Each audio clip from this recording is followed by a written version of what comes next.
अस्सलाम वालेकुम वरहमतुल्लाहि वबरकातुहू। सबसे पहले दरूद व सलाम नबी पाक सल्लल्लाहु अलैहि वसल्लम की ज़ात पर और उनकी आल पर।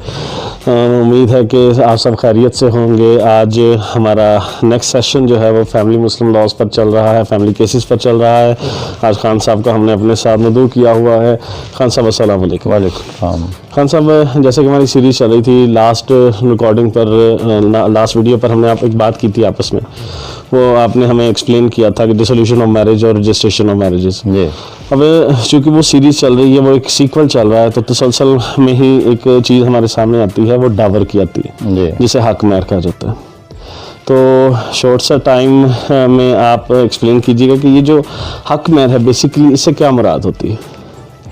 हक महर एक दीनी फरीज़ा है जो कि एक मुसलमान मर्द और औरत की जब शादी होती है, जब निकाह होता है, तो उस वक्त अल्लाह का हुक्म है कि औरतों को इनके एजाज़ के तौर पर, उस शादी के एजाज़ के तौर पर हक महर अदा किया जाए।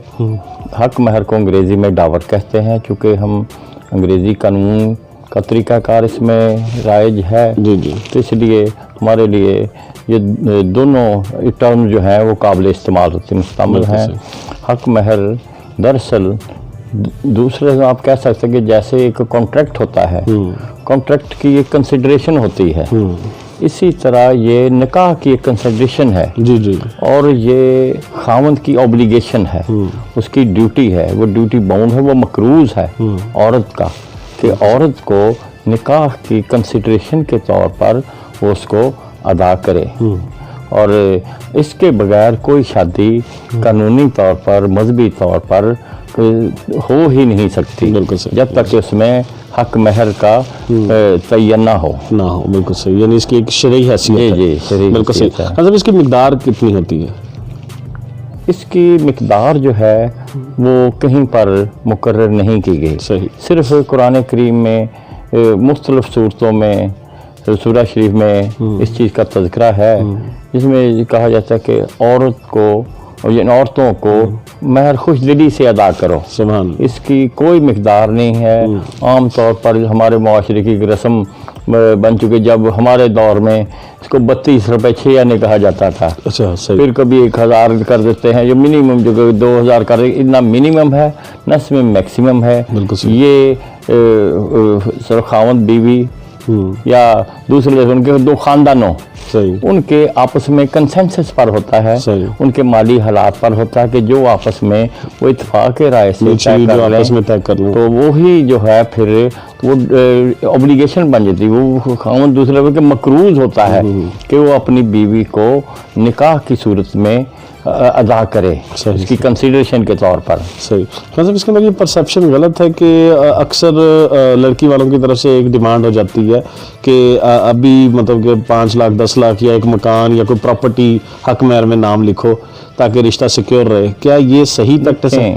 हक महर जो है वो इस चीज़ की गारंटी नहीं होता कि इनका रिश्ता अज़वाज बहुत ही ज़्यादा बाइंडिंग हो चुका है या बहुत ही सॉलिड हो चुका है। ये अल्लाह ताला उनके दिलों में एक ऐसा सलूक पैदा करता है, वो चीज़ बाइंडिंग होती है। हक महर तो महज एक फरीज़ा है, लेकिन अब एक मजहबी रस्म बन गई है, एक टूल बन चुका है मुआशरे में। ये जैसे और बहुत सी रस्में राज हो चुकी हैं, जो लोग इस चीज़ का इल्म नहीं रखते वो शादी ब्याह के मौका पर, ये मैंने अक्सर देखा कि ऐसे तनाज़ात हो जाते हैं। उस वक्त सब बारात आई हुई होती है, निकाह रजिस्ट्रार वगैरह बैठे होते हैं, नकाह बैठा होता है, तो ये इतना होना चाहिए। हर लोग भांत भांत की बोलियाँ बोलते हैं, लेकिन असूली तौर पर ये आपस में अगर पहले ही तय कर लिया जाए, क्यों ये शादी से पहले यानी निकाह से पहले या निकाह के टाइम पर इसका तयन कर देना, अदायगी भी इसकी पहले भी हो सकती है और मौके पर भी हो सकती है और बाद में भी हो सकती है। जी सही, बिल्कुल सही। मैं बिल्कुल आपसे पूछने लगा था कि अदा कब किया जाता है जी, कौन से औकात होते हैं जिनके ऊपर ये जो डावर को क्लेम किया जाता है या पे किया जाता है? देखें, डावर जो होता है इसकी 2 इकसाम हैं। नंबर 1 है प्रॉम्प्ट डावर, राइट, जिसको हम महर मुअज्जल कहते हैं। जी। तो دوسرا جو ہوتا ہے اسے غیر معجل یا معجل میم واو جیم لام جیسے کی طرح اس کو لکھا جاتا ہے اور اسے انگریزی میں ڈیفرڈ آور کہتے ہیں. بالکل صحیح. پرومپٹ وہ ہوتا ہے جو کہ فوری طور پر ادا کیا جاتا ہے ایٹ دی ٹائم آف کنسومیشن. نکاح کی جس ہو جاتی ہے رسم ہو یا پھر جو فریضہ جب فریضہ زوجیت کے ادا کرنے سے پہلے یا اس وقت کیا جاتا ہے کہ اس کو عورت کو اس کے اعزاز کے طور پر یہ کوئی اس پر احسان نہیں ہوتا. یہ اللہ رسول کے احکامات کی یہ پیروی میں عورتوں کو حق مہر دیا جاتا ہے. اور پرومپٹ ڈاور جو ہوتا ہے اس کو انگریزی میں کہتے ہیں آن ڈیمانڈ. جیسے ہی نکاح ہوا تو فوری طور پر وہ پیبل ہو گیا, بالکل آن ڈیمانڈ. اور دوسرا یہ ہوتا ہے کہ اس کا کچھ حصہ یا سارا یہ جیسے بھی طے کر لیں وہ ڈیفر کر دیا جاتا ہے, مؤخر کر دیا جاتا ہے, جو کہ مثلاً جب تک نکاح برقرار رہے, جب وہ ختم ہو طلاق کی صورت میں, خلا کی صورت میں, یا پھر کسی کی موت واقعہ ہو جائے, اس طرح اس کی ٹرمینیشن اس وقت جس وقت یہ ختم ہو جائے ان کے مرد اور عورت کے درمیان اس وقت یہ قابل ادائیگی ہوتا ہے. اس کے علاوہ جو بھی طے کر لیا جائے, حق مہر رقم کی صورت میں بھی ہو سکتا ہے, زیورات کی صورت میں بھی ہو سکتا ہے, اور پراپرٹی کی صورت میں بھی ہو سکتا ہے. اکثر یہ چیزیں تو ہیں, بالکل آپ نے ایکسپلین کیا. یہ بتائیے کہ اکثر ہم سنتے ہیں کہ شوہر نے بیوی سے معاف کروا لیا آپس میں, تو یہ کیا, یہ بھی پریکٹس ہے معاف کروا دینے والی؟ دیکھیں یہ ایک میل پریکٹس میں سے کہہ سکتا ہوں. جس چیز کو اللہ تعالیٰ نے قابل ادائیگی کر دیا تو یہ تو پھر ایک انڈیو انفلوئنس کہہ سکتے ہیں کہ چونکہ بیوی خاوند کی ڈپینڈنٹ ہوتی ہے, خاوند اس کی کفالت کرتا ہے, تو طلاق کا بھی خوف ہوتا ہے. تو یہ بعض اوقات دوسری رسموں کی طرح اس میں بھی جو حق مہر کی ادائیگی جو ہوتی ہے اس میں بھی خاوند جو ہے بیوی سے کہتا ہے, بیوی بیچاری کیا کرتی ہے, وہ معاف کر دے گی یا پھر اپنا گھر برباد کرے گی. بالکل. آن دا کنٹریری ادر سائڈ چلتے ہیں دوسری طرف کہ جو خاوند ہے مثال کے طور پر یہ ادا نہیں کرتا, یہ حق مہر سے سمجھنے کے ہو جاتا ہے, منکر ہو جاتا ہے, اس چیز کا انکاری ہو جاتا ہے, یا کوئی اور ہیلے بہانے میں جاتا ہے, تو اس کی ادائیگی کا کیا طریقہ کار ہوگا؟ اس کا ایک تو ہے سماجی طور پر, مذہبی طور پر کہ جو خاندان کے معززین ہوتے ہیں ان کو درمیان میں شامل کیا جاتا ہے, یا کوئی ہمارے جو مذہبی رہنما ہوتے ہیں ان سے رہنمائی یا مدد لی جاتی ہے. اور قانونی طور پر یہ ہے کہ پاکستان میں جو ہے فیملی کورٹس ایکٹ 1964 اس کے تحت بھی اس کی پروویژن ہے کہ عورت جس طرح مینٹیننس مانگ سکتی ہے, تنسیخ نکاح مانگ سکتی ہے, اسی طرح وہ حق مہر کی وصولی کے لیے بھی جو فیملی کورٹ ایکٹ کے تحت جو شرعی عدالت بلکہ فیملی کورٹ جو بنی ہوئی ہیں ان کو وہاں پر جا کر عورت ایک جس طرح طریقہ کار ہوتا ہے تنسیخ نکاح کا جو دعویٰ کیا جاتا ہے اس میں پھر جواب دعویٰ آتا ہے, ایویڈنس ہوتی ہے, یہ ساری چیزیں پھر اس کو عدالت جج صاحب جو ہیں وہ اس کی رقم کی ادائیگی کا سبب بنتے ہیں. صاحب اگر بیوی جو ہے وہ خلا لینے کی صورت میں مطلب اس کو اپنے اس رائٹ سے محروم ہونا پڑتا ہے, اگر وہ خلا لیتی ہے تو کیا وہ چھوڑ دے گی حق مہر؟ یہ ایک بڑا سوال ہے جو ہمارے معاشرے میں ایک خاصا ڈیبیٹیبل ہے. جی میرا آج کا مین کویسچن یہی ہے. اس میں جو ہوتا ہے کہ جو ہمارا قانون رائج ہے اس میں کچھ تھوڑی بہت ترمیم ہوئی ہے پچھلے کچھ عرصے میں.